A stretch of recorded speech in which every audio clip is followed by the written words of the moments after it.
su žene konkretne. A ja mogu početi od svoje priče, isto tako osobne. Nedavno sam upisivala svoju unučicu, jako nagodbudno sa 6 mjeseci u knjižnicu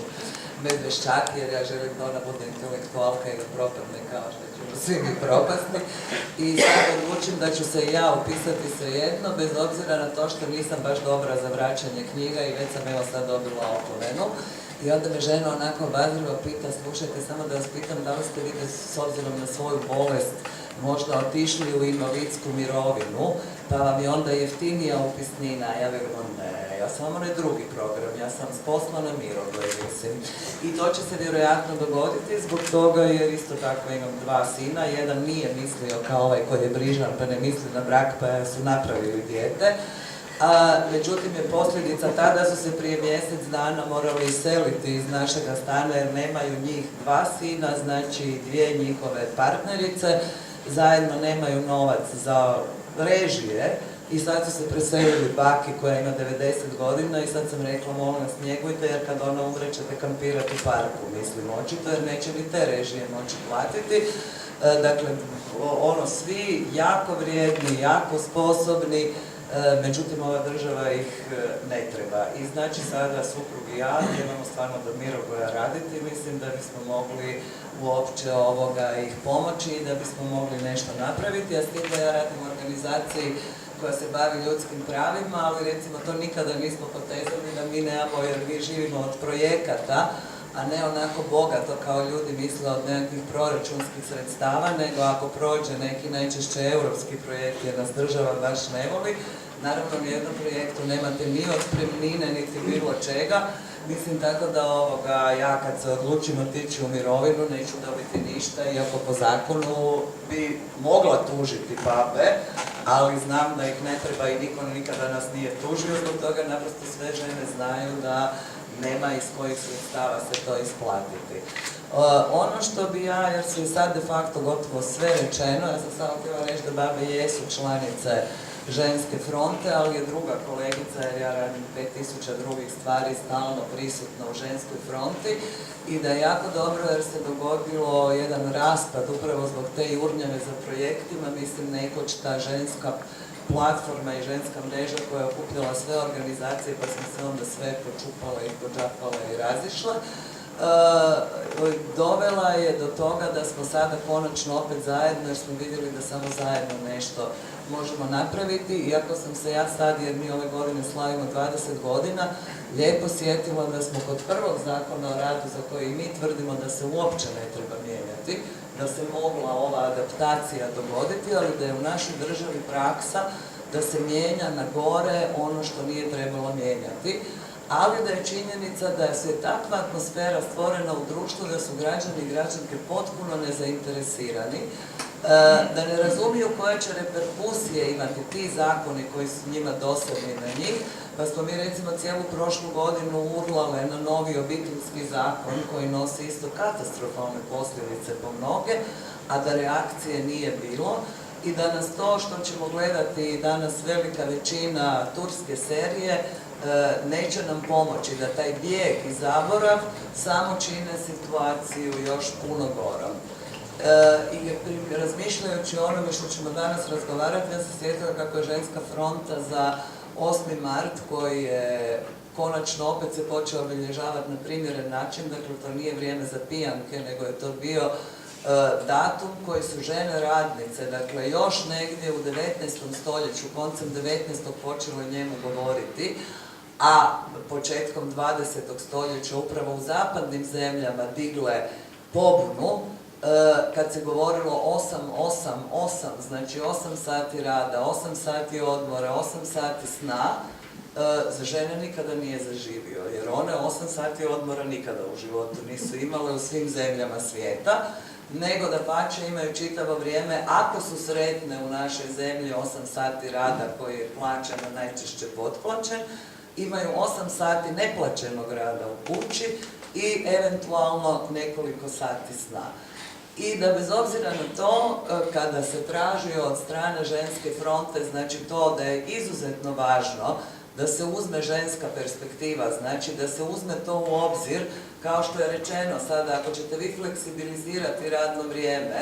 a nećete s druge strane osigurati da vrtići rade u smjenama, da postoji na koncu možda i noćna smjena vrtića, ako danas osim toga pola zaposlenih ljudi ne može taj vrtić plaćati jer su ta primanja neredovita ili su vrlo niska, mislim o čemu mi govorimo i kakva je budućnost Hrvatske. S druge strane imamo od nekih stranaka poviku o tome kako demografski umiremo, što jest činjenica, ali mislim onda se ne razmišlja o mjerama koje će znači tu demografsku sliku popraviti, a tu je ključan Zakon o radu upravo. I mi smo zajedno recimo sa sindikalnim ženskim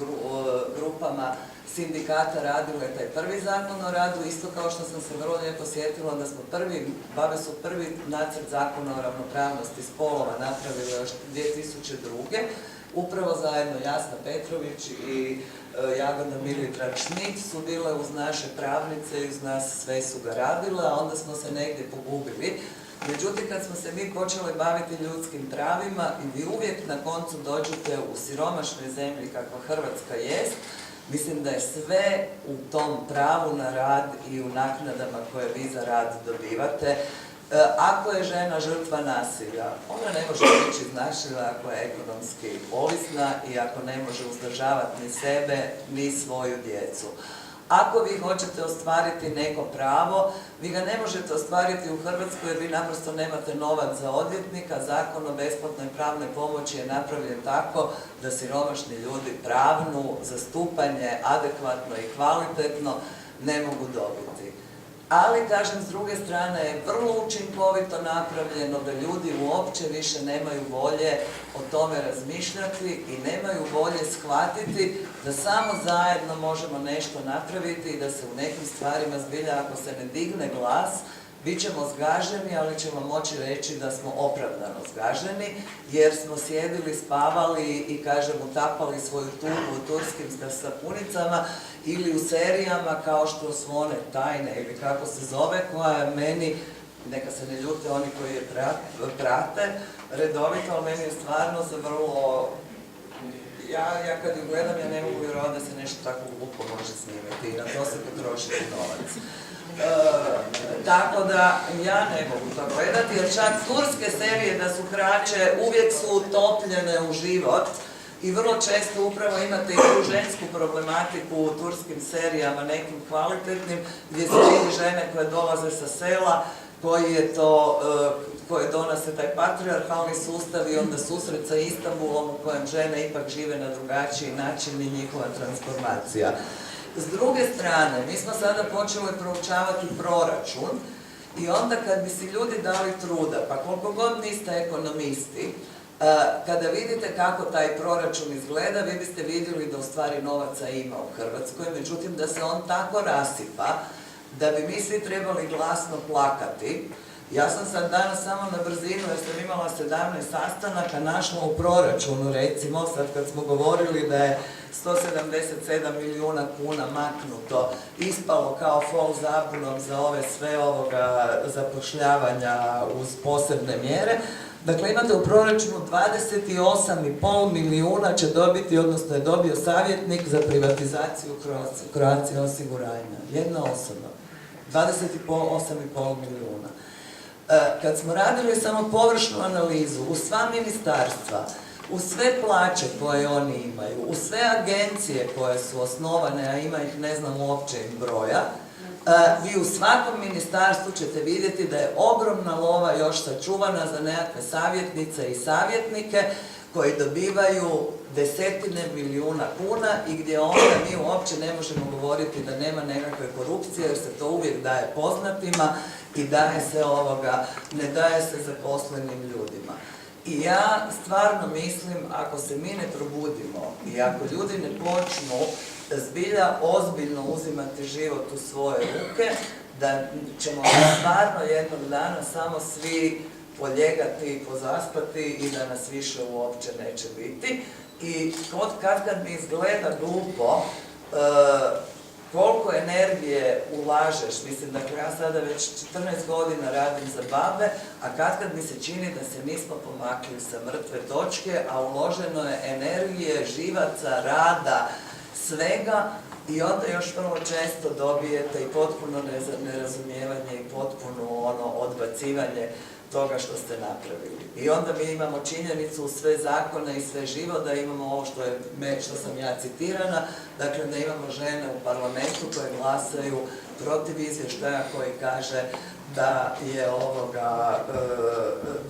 da su žene neravnopravne. S druge strane imamo susjednu zemlju gdje se pokazalo da za razliku od nas gdje je 21% razlika između muškaraca i žena, u Sloveniji je 1,5%. Dakle, može se, kad se hoće u nekoj zemlji, napravi to da su te razlike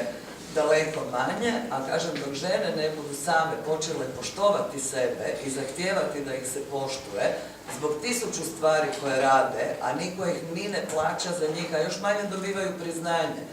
Mi imamo vrlo često ženu koja sama nazove, kaže imam 4 djece,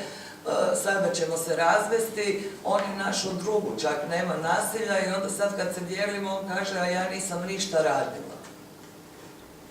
A samo je on bio zaposlen. A mislim, rodila je, odgojila 4 djece, pokopala njegove i svoje roditelje,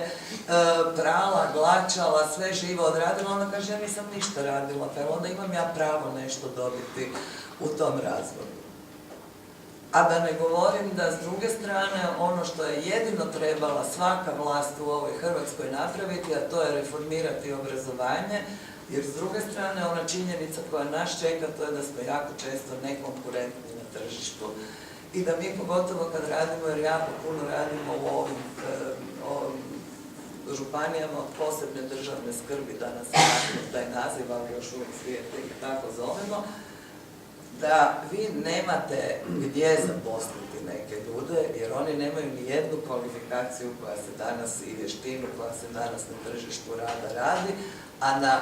polju obrazovanja mi smo u stvari uništili i uništavamo i dalje i ono malo nečega što je vrijedilo. Tako da mislim da nam je slika jako tužna i da je ono ne 5 do 12, nego je 25 iza 12, a mi još uvijek spavamo, bezvoljni smo, nećemo izaći na izbore jer nam se svi gade, sami nećemo ništa napraviti jer smo nemoćni